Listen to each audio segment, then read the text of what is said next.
పక్క రాష్ట్రం మాటలను పట్టుకొని ముఖ్యమంత్రి నారా చంద్రబాబు నాయుడుపై విమర్శలు చేయడం సిగ్గుచేటని టీడీపీ పోలిట్ బ్యూరో సభ్యులు శ్రీ రెడ్డప్పగారి శ్రీనివాసరెడ్డి తీవ్రంగా మండిపడ్డారు. తెలంగాణ, ఆంధ్రప్రదేశ్ విడిపై 10 ఏళ్లు గడిచినా అక్కడి నేతలు తమ రాజకీయ లబ్ధి కోసం ఆంధ్రప్రదేశ్ ముఖ్యమంత్రిని విమర్శించడం సరికాదని అన్నారు. వైసీపీ నాయకులు తెలంగాణ నేతల వ్యాఖ్యలను ఆసరాగా చేసుకుని చంద్రబాబు నాయుడుపై బురద చల్లే ప్రయత్నం చేయడం వారి దిగజారుడు రాజకీయానికి నిదర్శనమని చెప్పారు. ఇది కరెక్ట్ కాదు. 2019లో అధికారంలోకి వచ్చిన జగన్మోహన్ రెడ్డి గారి ప్రభుత్వం హడావిడిగా రాయలసీమకు నేనేదో చేసేసిన అని చెప్పి రాయలసీమ లిఫ్ట్ ఇరిగేషన్ ప్రాజెక్టు 3 టీఎంసీలతో లిఫ్ట్ చేస్తానని చెప్పి హడావిడిగా ప్రాజెక్టును ప్రారంభించి ఆలోచన లేకుండా, శాస్త్రీయ విధానం లేకుండా, అనుమతులు లేకుండా స్టార్ట్ చేసి ఈరోజు గ్రీన్ ట్రిబ్యునల్తో మొట్టికాయలు కొట్టించుకునింది వైఎస్ఆర్ కాంగ్రెస్ ప్రభుత్వం.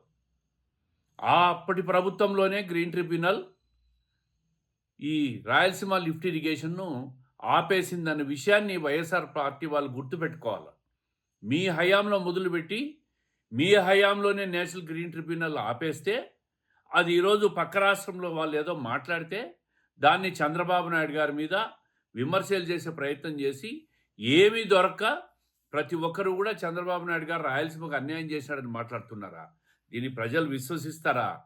రాయలసీమకి ఏదైనా న్యాయం జరిగింది అంటే అది తెలుగుదేశం ప్రభుత్వంలో గతంలో ఎన్టీ రామారావు గారి హయాం నుంచి ఈరోజు చంద్రబాబు నాయుడు గారి వరకు కూడా రాయలసీమలో నీటిపారుదల రంగానికి అంద్రీ నివా కానీ, గాలేరు నగర్ కానీ, తెలుగంగ ప్రాజెక్టు కానీ, కేసీ కెనాల్ మోడర్నైజేషన్ కానీ, ఎస్ఆర్బీసీని పూర్తి చేయడం కానీ చేసి ఈరోజు రాయలసీమలో ప్రతి ప్రాజెక్టులో ఉన్న రిజర్వాయర్లు కూడా నీటితో కలకల్లాడుతూ ఉంటాయి.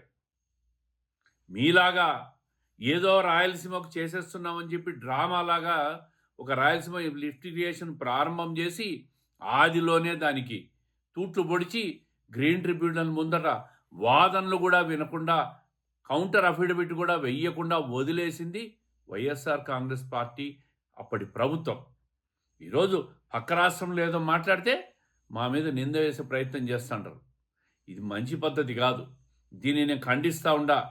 అన్ని విధాలుగా రాయలసీమకు న్యాయం చేసేది తెలుగుదేశం పార్టీ కూటమి ప్రభుత్వం చంద్రబాబు నాయుడు గారి నాయకత్వంలోని 2024లో 52 స్థానాల్లో 45 స్థానాలు గెలిపించిన మాట మీరు మర్చిపోయినారా? మీ మీద విశ్వాసం లేకే మీరు అన్యాయం చేసినారు కాబట్టి రాయలసీమలో అత్యధిక సీట్లు ఇచ్చింది తెలుగుదేశం పార్టీ కూటమి ప్రభుత్వానికి అని చెప్పి ఈరోజు విమర్శిస్తున్న వైఎస్ఆర్ పార్టీ నాయకులందరూ గుర్తుపెట్టుకోవాలి.